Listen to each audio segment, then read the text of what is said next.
ગતિશીલ ગુજરાતના દાવા વચ્ચે હકીકત જુદી છે। મેઘરજ તાલુકાના આંતરિયાળ વૈડી ગામના લોકો આજે પણ પાયાના વિકાસથી વંચિત છે।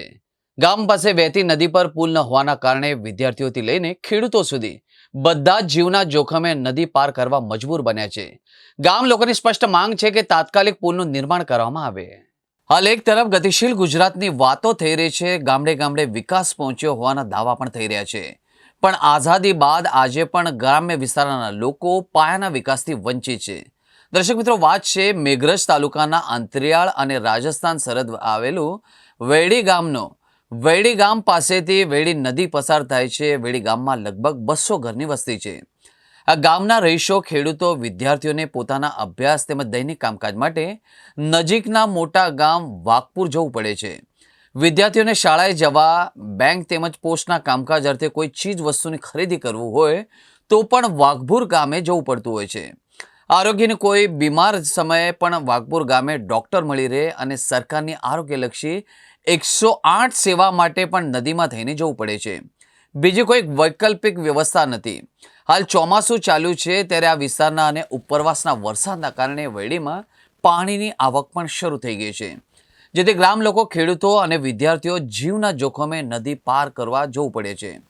આ નદી પર પુલ બંને એક ખાસ જરૂરી છે। વૈડી નદીમાં ચોમાસામાં પાણી આવી જાય છે, જેથી ઘણીવાર વિદ્યાર્થીઓ અભ્યાસથી વંચિત પણ રહે છે, અને જો પાણી વધે અને શાળાએ જવાનું સાહસ કરે તો ડૂબી જવાય અને તણાઈ જવાનો પણ ભય રહે છે। ચોમાસા દરમિયાન કોઈ બીમારીનો ગંભીર કેસ હોય, મહિલાની ડિલિવરી હોય, ત્યારે 108ની સેવા પણ પહોંચી શકતી નથી, જેથી ક્યારેક આવી સેવાઓના અભાવે અવળા પરિણામો ભોગવવા પડે છે। બાળકોને અભ્યાસ માટે જંગલમાં થઈને જાય છે તો 5 કિલોમીટર ચાલીને જઈ શકાય છે। ચોમાસા દરમિયાન જોખમી છે, જેથી ગ્રામજનોની માંગ છે કે વૈડી નદી પર વૈડી ગામ અને વાઘપુરને જોડતા રસ્તા પર પુલ બનાવવામાં આવે। ગામ વૈડી અમારે શાળામાં છોકરા જતા અહીંયા પીલી તેડે અમારે ઘર છે, તો શાળામાં જતા કંઈક મુશ્કેલી પડે છે।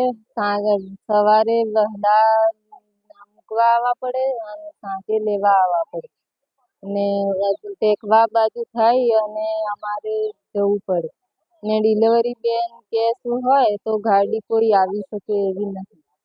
અને અમારે આ પુલ થયો હોય તો અમારે બહુ સારું। હું આ ગામનો વતની છું। અહીં લગભગ અમારે 200થી ઉપરના ઘરો છે, લગભગ 500 જેવી સંખ્યા છે। સવારે બે ટાઈમ સવારે વાઘપુર ડેરીમાં અમારે જવા માટે સવારે અને સાંજે 2 ટાઈમ જવું પડે છે।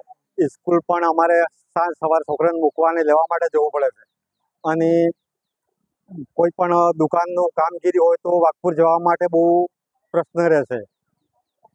આ રસ્તાઓ કે પુલ થઈ જાય તો અમારા માટે બહુ સારું છે, ફાયદાકારક છે। અહીંથી આગળ રાજસ્થાનની જોડે ટેકવા, માંદડા અને વૈડી એમ 2-3 ગામમાં મળીને આ રસ્તા પરથી જાય છે માણસો। અવર જવરમાં બહુ તકલીફ રહે છે, સાધન જવા માટે બહુ તકલીફ છે, અને છોકરો ITI કોલેજ જવા માટે આ જ રસ્તો છે અમારે, એટલે બહુ પ્રશ્ન છે। તો એના માટે કંઈક પુલ કે કોઈ પણ સુવિધા થાય તો અમારા માટે સારું છે।